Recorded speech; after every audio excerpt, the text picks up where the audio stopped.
नमस्कार मित्रों, एक बार पुनः आप सभी का इस वीडियो में स्वागत है। मित्रों, आज हम सच्चिदानंद वात्स्यायन आगे और उनकी लंबी कविता असाध्य वीणा पर चर्चा करेंगे।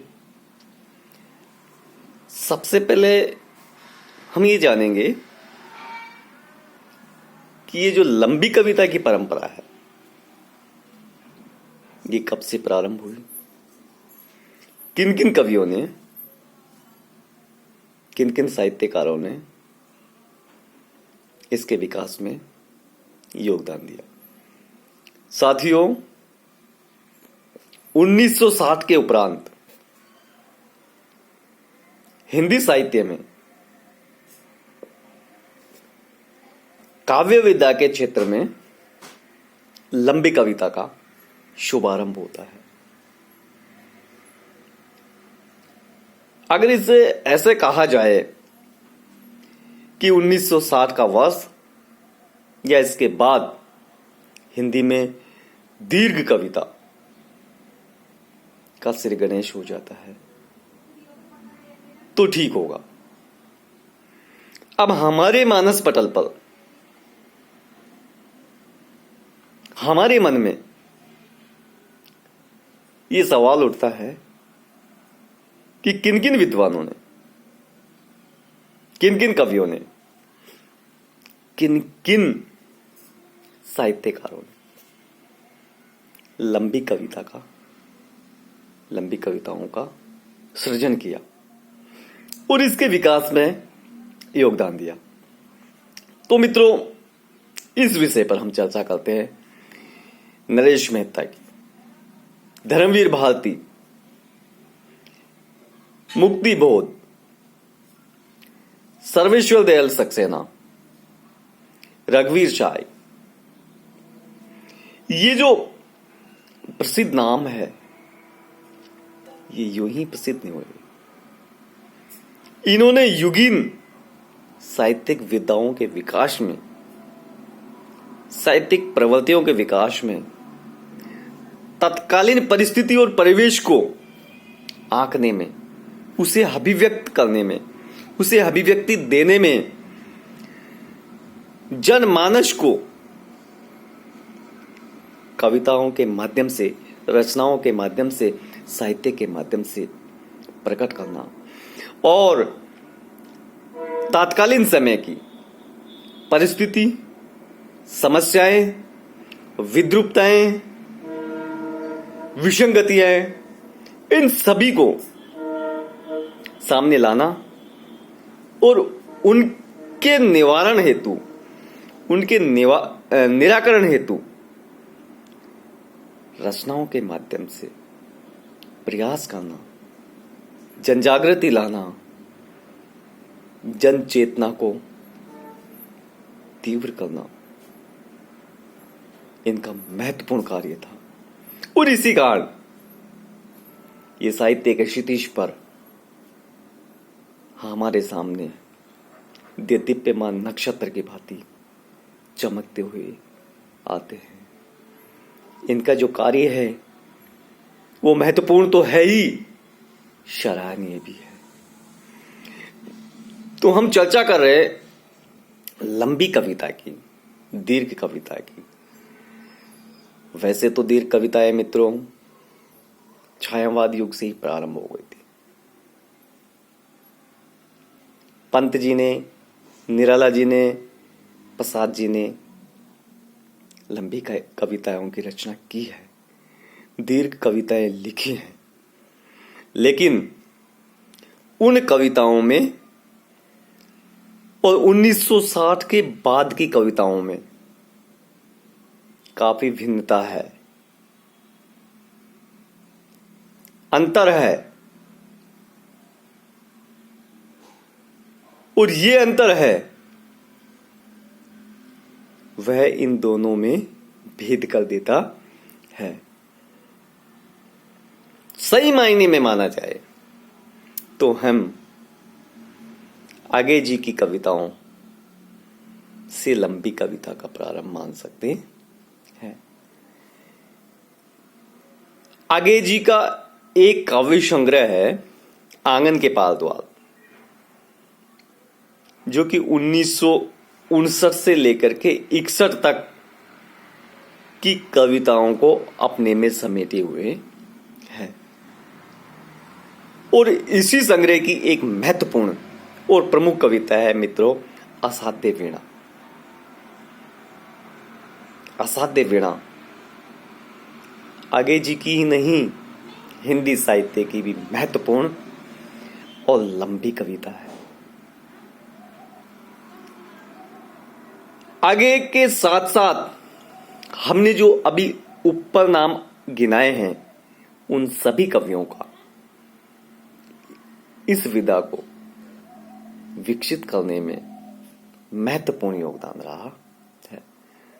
अब हम साथियों आगे की असाध्य वीणा की चर्चा करते हैं। सबसे पहले तो हम ये जानेंगे असाध्य वीणा इसका नाम क्यों पड़ा। साथियों, असाध्य का तात्पर्य होता है जिसको साधा ना जा सके, दुर्लभ, मुश्किल, नामुमकिन जो है वह असाध्य है। एक पौराणिक आख्यान पर है, एक राजा है, उसके दरबार में एक वीणा होती है। उस वीणा को साधने के लिए, उससे स्वरों के झंकृत करने के लिए अनेक विद्वानों का वहां आगमन होता है, उनके द्वारा प्रयास किए जाता है, परंतु सब ही थक हार बैठते हैं और किसी भी प्रकार उस वीणा का वादन नहीं होता है। इसीलिए यह वीणा असाध्य थी, जिसको कोई भी आज तक साध नहीं पाया था। इसी आख्यान को आधार बना करके आगे जी ने इस असाध्य वीणा नामक लंबी कविता की रचना की है। साथियों, इस लंबी कविता के माध्यम से आगे ने सबसे मूल भाव, सबसे मूल संदेश या सबसे महत्वपूर्ण बात यह बताई है कि जब तक समर्पण का भाव नहीं होगा कोई भी व्यक्ति अपने लक्ष्य को प्राप्त नहीं कर सकता है।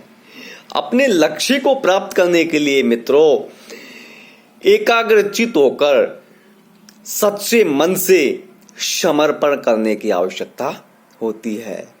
जब व्यक्ति पूर्ण तल्लीनता के साथ अपने आप का समर्पण अपने लक्ष्य की ओर कर देता है तो निश्चित रूप से वह व्यक्ति अपने लक्ष्य को प्राप्त कर लेता है। यही इस कविता का मूल संदेश है और इसी संदेश को देना आगे जी का महत्वपूर्ण उद्देश्य रहा है। उन्होंने कहा है कि प्रत्येक कलाकार को अपनी कला के प्रति समर्पण का भाव रखना चाहिए। जब तक समर्पण का भाव नहीं होगा कलाकार की कला ना तो निखर पाएगी ना ही अपने उद्देश्य में सफल हो पाएगी। कला की साधना के लिए जितना साधनों का महत्व है उतना ही साध्य का भी महत्व होता है। ये बात भी इस कविता के माध्यम से आगे ने बताई है। जब कोई कलाकार कला में पूर्णतः पारंगत नहीं है लेकिन फिर भी उसके मन में अहंकार आ जाता है, उसके मन में अपने आप को श्रेष्ठ समझने की भूल उठ जाती है, उस अहंकारवश वह अपने आप को श्रेष्ठ मान बैठता है। ऐसा ही उस समय राजा के दरबार में और आसपास के राज्यों में उपस्थित कलाकारों के मन में भाव उठ रहे थे। राजा ने अपने राज्य के सभी कलाकारों को वीणा बजाने हेतु बुलाया, परंतु वीणा को बजाने में वे सभी असफल हो गए। और जब केस कमली प्रियवंद उस कार्य में सफल रहा तो सभी को आश्चर्य होता है, परंतु ये आश्चर्य करना उन्हें निरर्थक और व्यर्थ था, क्योंकि केस कमली बिना अहंकार के उस कार्य को करता है। केस कमली स्वयं श्रेष्ठ साधक था, लेकिन वह स्वयं को सामान्य मान रहा था। यही उसका समर्पण भाव था और उसके विनम्रता और समर्पण भाव के कारण ही वह उस वीणा का वादन कर सका। किस प्रकार वो अपने आप को सामान्य मानता था, ये उन्हीं के कथनों से स्पष्ट हो जाता है। क्या कहता है? श्रेय नहीं कुछ मेरा, मैं तो डूब गया था स्वयं सुनने में। वीणा के माध्यम से अपने को मैंने सब कुछ को सौंप दिया था। सुना आपने जो वह मेरा नहीं, न वीणा का था, वह तो सब कुछ ही तथता थी। तो कहने का तात्पर्य यह है, जब व्यक्ति अपना अहंकार को त्याग, अपने आप को श्रेष्ठ नहीं मानता, सब कुछ उसी के ऊपर छोड़ देता है और विनयी भाव से अगर अपने लक्ष्य की ओर बढ़ता है तो निश्चित रूप से उसमें सफलता मिलती है। अहंकार रहित समर्पण भाव ही सफलता का मूल मंत्र होता है। मित्रों, ये जो असाध्य वीणा थी, ये राजा के पास थी। इसे किसी वज्रकीर्ति नामक किसी तपस्वी ने बनाया था। वो एक साधक भी था, एक कलाकार भी था, और उन्होंने इसे किरीट नामक वृक्ष की लकड़ी से बनाया था। इसे मंत्रपूत करने में, इसे मंत्रपूत निर्मित करने में उन्हें बहुत मेहनत करनी पड़ी थी, अत्यधिक परिश्रम करना पड़ा था। और जब ये वीणा बनकर तैयार होती है तो उस कलाकार तपस्वी की जीवन लीला ही समाप्त हो जाती है। देखिए, जिस तपस्वी ने, जिस साधक ने, जिस कलाकार ने इस वीणा को बनाने में, मंत्रमुग्ध करने में अपना सर्वस्व लगा दिया, अपना संपूर्ण जीवन लगा दिया, अपनी साधना के बल पर, अपनी तपस्या के बल पर, अपनी मेहनत के बल पर इसे निर्मित किया, और जब ये बनकर तैयार होती है तो उसकी जीवन लीला ही समाप्त हो जाती है। इसके बाद ये वीणा राजा के पास रहती है। राजा ने वीणा को बजाने के लिए अनेक कलाकारों को आमंत्रित किया, परंतु कोई भी कलाकार उस वीणा को बजा न सका, साध न सका। इसीलिए मित्रों, इसका नाम असाध्य वीणा पड़ जाता है। साथियों, परंतु राजा को विश्वास था, उन्हें मन ही मन भरोसा था कि एक ना एक दिन इस वीणा को कोई ना कोई साधक, कोई ना कोई तपस्वी, कोई ना कोई कलाकार अवश्य साधेगा। अतः अपने संपूर्ण राज्य में, यहां तक कि आस पड़ोस के सभी राज्यों में ये घोषणा करवा दी, और बहुत से कलाकार, बहुत से साधक आमंत्रित हुए और राज दरबार में पधारे। लेकिन सभी इस कार्य को सिद्ध करने में असफल हुए। अचानक गुफा निवासी केस कमली का वहां आगमन होता है। केस कमली प्रियवंद वहां पहुंचते हैं। राजा ने उन्हें असाध्य वीणा के बारे में सभी बात बताई, उन्हें अवगत कराया और कहा कि मेरे हार गए सब जाने माने कलावंत, सबकी विद्या हो गई अकारत। दर्भ चूर। कोई ज्ञानी गुणी आज तक इसे न साध सका। अब ये असाध्य वीणा ही ख्यात हो गई। राजा के इन कथनों को, इन शब्दों को सुनकर के प्रियवंद अपना कंबल उतारता है और धरती पर बिछा देता है। मित्रों, उस कंबल पर विनम्रता के साथ वीणा को रखकर कुछ समय के लिए ध्यान मग्न हो जाता है और ध्यान मग्न होकर के अपना सिर वीणा पर झुका देता है और ये मन ही मन चिंतन करता रहता है। सारी सभा आश्चर्य से चकित होकर प्रियवंत की ओर देखती है, लेकिन प्रियवंत उस वीणा को गोद में रख करके फिर भाव शून्य हो जाते हैं।